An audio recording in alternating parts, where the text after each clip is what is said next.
Welcome back to cricket ప్రేమికులు. Cricket పండుగ మళ్ళీ స్టార్ట్ కానుంది. జెండా పండుగ నుండి దాదాపు 5 రోజులు శ్రీలంకలో జరిగే ఈ మ్యాచ్లో మనోళ్ళే ఎందుకు గెలుస్తారు, అసలు ఇంత బలంగా ఎలా చెప్తున్నానో కూడా ఎక్స్ప్లెయిన్ చేసేందుకు ట్రై చేస్తా. సో లేట్ చేయకుండా లెట్స్ స్టార్ట్ ది వీడియో.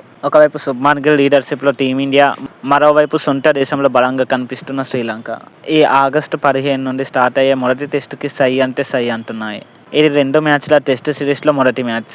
అంటే తొలి టెస్ట్లో ఎవరు పై చేయి సాధిస్తారనేది సిరీస్పై చాలా ఎఫెక్ట్ చూపించనుంది. ఇక టీమిండియా బ్యాటింగ్ ఆర్డర్ విషయానికి వస్తే ఇలా ఉండబోతుంది. ముందుగా కేఎల్ రాహుల్ ఓపెనింగ్లో కంటిన్యూ అయ్యే అవకాశాలు పుష్కలంగా కనిపిస్తున్నాయి. రాహుల్కి టెస్ట్ క్రికెట్లో మంచి ఎక్స్పీరియన్స్ ఉంది. అంతేకాకుండా ఆఫ్ఘనిస్తాన్తో జరిగిన తన చివరి టెస్ట్ సెంచరీ సాధించిన ఫామ్ కూడా అతనికి సెల్ఫ్ కాన్ఫిడెన్స్ ఇస్తుంది. గాలేలో న్యూ బాల్ని ఫేస్ చేస్తూ ఇన్నింగ్స్కి మంచి పునాది వేయడమే రాహుల్ రెస్పాన్సిబిలిటీ. ఇక రాహుల్తో కలిసి యశస్వి జైస్వాల్ కూడా ఓపెనింగ్ చేయనున్నారు. శ్రీలంకలో ఇది అతనికి తొలి టెస్ట్ టూర్. కానీ జైస్వాల్ దూకుడైన బ్యాటింగ్కి మంచి పేరు పొందిన ప్లేయర్. అయితే టెస్ట్ క్రికెట్లో సిచ్యువేషన్స్కి తగ్గట్టు బ్యాటింగ్ చేయడం చాలా ఇంపార్టెంట్. గాలేలో ఫస్ట్ బాల్ కొంచెం మూవ్ అవుతే జైస్వాల్ పేషెన్స్ చూపించాలి. అదే టైంలో స్పిన్నర్స్ బౌలింగ్కి వచ్చిన తర్వాత తన న్యాచురల్ గేమ్తో అటాక్ పెంచాలి. ఇక థర్డ్ ప్లేస్లో వచ్చే మరో ఇంట్రెస్టింగ్ నేమ్ వచ్చేసి డేవిడ్ పడిక్కల్. ఇంజూర్డ్ అయిన సాయి సుదర్శన్ ప్లేస్లో నంబర్ 3లో పడిక్కల్కి ఆపర్చునిటీ వచ్చే ఛాన్సెస్ పుష్కలంగా కనిపిస్తున్నాయి. ఇటీవల కొలంబోలో జరిగిన ప్రాక్టీస్ మ్యాచ్లో డేవిడ్ పడిక్కల్ ఏకంగా 142 రన్స్ చేశాడు. అంటే ఈ టెస్ట్కు ముందు అతని ఫామ్ చాలా అద్భుతంగా ఉంది అని మరోసారి రుజువైంది. నంబర్ 3లో బ్యాటింగ్ చేస్తూ ఫస్ట్ 2 వికెట్లు త్వరగా పడిపోతే ఇన్నింగ్స్ని నిలబెట్టడం, లేదా ఓపెనర్లు మంచి స్టార్ట్ ఇస్తే దాన్ని భారీ స్కోర్గా మార్చడం ఇక పడిక్కల్ రెస్పాన్సిబిలిటీ. అందుకే నంబర్ 3లో ఆడే పడిక్కల్ రోల్ కూడా ఈ మ్యాచ్లో కీ రోల్ పోషించనుంది. ఇక తర్వాత వస్తారు టీమిండియా కెప్టెన్ శుభ్మన్ గిల్. శ్రీలంకలో గిల్ కూడా ఇది తొలి టెస్ట్ టూర్. అతనిపై కెప్టెన్సీ రెస్పాన్సిబిలిటీతో పాటు బ్యాటింగ్ రెస్పాన్సిబిలిటీ కూడా ఉంది. అదే టైంలో వరల్డ్ టెస్ట్ ఛాంపియన్షిప్లో 3000 రన్స్ మైల్ స్టోన్ని చేరుకోవడానికి గిల్ చాలా దగ్గరలో ఉన్నారు. కాబట్టి ఈ మ్యాచ్లో గిల్ నుంచి భారీ ఇన్నింగ్స్ వస్తే టీమిండియాకి అది చాలా పెద్ద బూస్ట్ అవుతుంది. ఇక ఆ తర్వాత వచ్చేది రిషబ్ పంత్.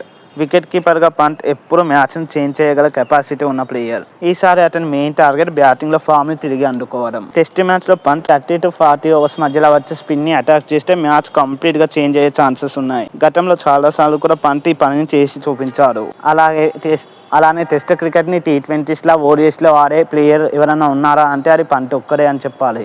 ఆ తర్వాత వచ్చే బ్యాట్స్మెన్ ధ్రువ్ జురేల్. అంచనా ప్రకారం జురేల్ నంబర్ 6లో కంటిన్యూ అవ్వచ్చు. దీంతో సర్ఫరాజ్ ఖాన్ మరోసారి ప్లేయింగ్ లెవెల్ తన ప్లేస్ కోసం వెయిట్ చేయాల్సి వస్తుంది. ఇది టీమిండియాకి ఒక రకంగా మంచిదే అని చెప్పాలి. ఎందుకంటే బెంచ్లో కూడా క్వాలిటీ బ్యాటర్స్ ఉంటారు. ఇక టీమిండియా బలం గురించి మాట్లాడితే స్పిన్ విభాగం చాలా ఇంపార్టెంట్. ఇక ఈ మ్యాచ్తో రవీంద్ర జడేజా తిరిగి మ్యాచ్లోకి రానున్నారు. ఆఫ్ఘనిస్తాన్తో జరిగిన 1-off టెస్ట్కి అతను రెస్ట్ తీసుకున్నారు. జడేజా బ్యాటింగ్, బౌలింగ్ రెండిట్లోనూ టీమిండియాకి ఇంపార్టెంట్గా మారనున్నారు. గాలే పిచ్ స్పిన్నర్స్కి హెల్ప్ చేస్తే జడేజా నుంచి భారీ ఎఫెక్ట్ ఉండొచ్చు. అతను బ్యాటింగ్లో 50 to 60 రన్స్ చేయడంతో పాటు కీలక వికెట్స్ తీస్తే టీమిండియా గెలుపులో కీ రోల్ పోషించే ప్లేయర్ అవుతాడు. ఇక నంబర్ 8లో వచ్చే మరో ఇంట్రెస్టింగ్ పేరు మనవ్ సుటార్. నా అంచనా ప్రకారం ప్లేయింగ్ లెవెల్లో అతను రెండో స్పిన్ ఆల్రౌండర్గా కనిపించనున్నారు. గతంలో ఆఫ్ఘనిస్తాన్ పై తన డెబ్యూ మ్యాచ్లోనే 5 వికెట్లు సాధించారు. ఇప్పుడు శ్రీలంక కండిషన్స్లో అతని స్పిన్ ఎలా ఉంటుంది, ఎంత ఎఫెక్టివ్గా ఉండబోతుంది అనేది వేచి చూడాలి. జడేజాతో పాటు కలిసి సుటార్ ఉంటే టీమిండియా బ్యాటింగ్లో కొంచెం డెప్త్ పెరుగుతుంది. ఇక స్పిన్ అటాక్కి మెయిన్ వెపన్ కుల్దీప్ యాదవ్.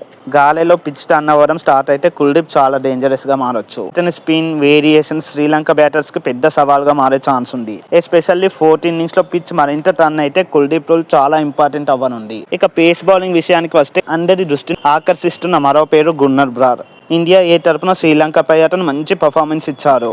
అందుకే ఈ మ్యాచ్లో అతనికి టెస్ట్ డెబ్యూ చేసే ఛాన్స్ కూడా ఉందని అంచనా. టెస్ట్ డెబ్యూ మ్యాచ్లో ప్రెజర్ ఉండడం చాలా నార్మలే. కానీ కొత్త బాల్తో వికెట్ తీస్తే అది తన కెరియర్కి మంచి స్టార్ట్ అవుతుంది. ఇక మరోవైపు మొహమ్మద్ సిరాజ్. కొత్త బాల్తో అటాక్ని నడిపించే మెయిన్ పేసర్గా సిరాజ్ ఉంటారు. ఇప్పటికీ అతని టెస్ట్ కెరియర్లో 46 మ్యాచెస్లో 140 వికెట్స్ ఉన్నాయి. గాలిలో పిచ్ స్పిన్నర్లకు ఫేవర్గా ఉన్నప్పటికీ ఫస్ట్ రోజు మార్నింగ్ పేసర్లకు ఫేవర్గా ఉండొచ్చు. సో సిరాజ్ ఆ ఆపర్చునిటీని యూజ్ చేసుకోవడం చాలా ఇంపార్టెంట్. ఇక మొత్తంగా చూస్తే టీమిండియా ప్రిడిక్టెడ్ ప్లేయింగ్ 11 ఇలా ఉండొచ్చు. ఇక శ్రీలంకను తక్కువగా అంచనా వేయడానికి వీల్లేదు. సొంత గడ్డపై ఆడడం వాళ్ళకి చాలా పెద్ద అడ్వాంటేజ్ కానుంది. గాలిలో పిచ్ టర్న్ అవుట్ పోతే భారత బ్యాటర్లపై స్పిన్నర్స్ భారీ ప్రెజర్ తీసుకురావచ్చు. ముఖ్యంగా టెస్ట్ మ్యాచ్లో ఫస్ట్ ఇన్నింగ్స్ స్కోర్ చాలా ఇంపార్టెంట్. శ్రీలంక ఫస్ట్ ఇన్నింగ్స్లో భారీ స్కోర్ సాధిస్తే ఆ తర్వాత స్పిన్నర్లతో ఇండియాని ప్రెజర్లోకి నెట్టే ఛాన్స్ ఉంటుంది. అందుకే భారత్ మొదటి రోజు నుంచే తమ డామినేషన్ కొనసాగించాలి. ఇక ఈ మ్యాచ్లో మెయిన్లీ 3 విషయాలు గమనించాలి.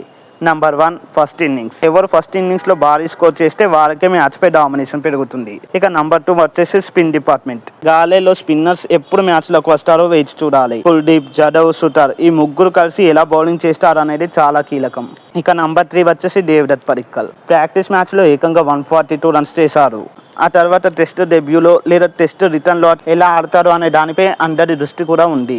అలాగే గున్నూర్ బ్రాడ్ కూడా టెస్ట్ డెబ్యూ చేస్తే అతని మొదటి స్పెల్ కూడా చాలా ఇంట్రెస్టింగ్గా ఉండబోతుంది. పేపర్పై చూస్తే టీమిండియా బౌలింగ్, బ్యాటింగ్ రెండింటిలోనూ చాలా స్ట్రాంగ్గా కనిపిస్తుంది. కానీ టెస్ట్ క్రికెట్లో ముఖ్యంగా శ్రీలంక గడ్డపై కండిషన్స్ని ఎవరు బాగా అర్థం చేసుకుంటారో వాళ్ళకి అడ్వాంటేజ్ ఉంటుంది. ఇక భారత్ ఫస్ట్ ఇన్నింగ్స్లో మంచి స్కోర్ సాధించి స్పిన్నర్స్తో శ్రీలంకను 2 సార్లు ఆల్అవుట్ చేయగలిగితే మ్యాచ్లో టీమిండియాదే పైచేయి సాధించే ఛాన్సెస్ ఎక్కువ.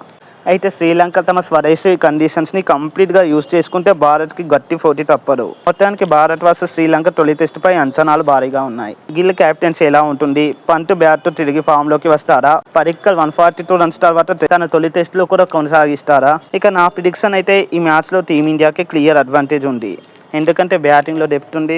సిరాజ్ లాంటి ఎక్స్పీరియన్స్ పేసర్ ఉన్నారు. శ్రీలంక లాంటి కండిషన్స్లో ఆడడం ఛాలెంజ్ అయినప్పటికీ ఈ కాంబినేషన్తో భారత్ కనీసం తొలి టెస్టులో శ్రీలంకపై పైచేయి సాధిస్తుందని అనుకుంటున్నా.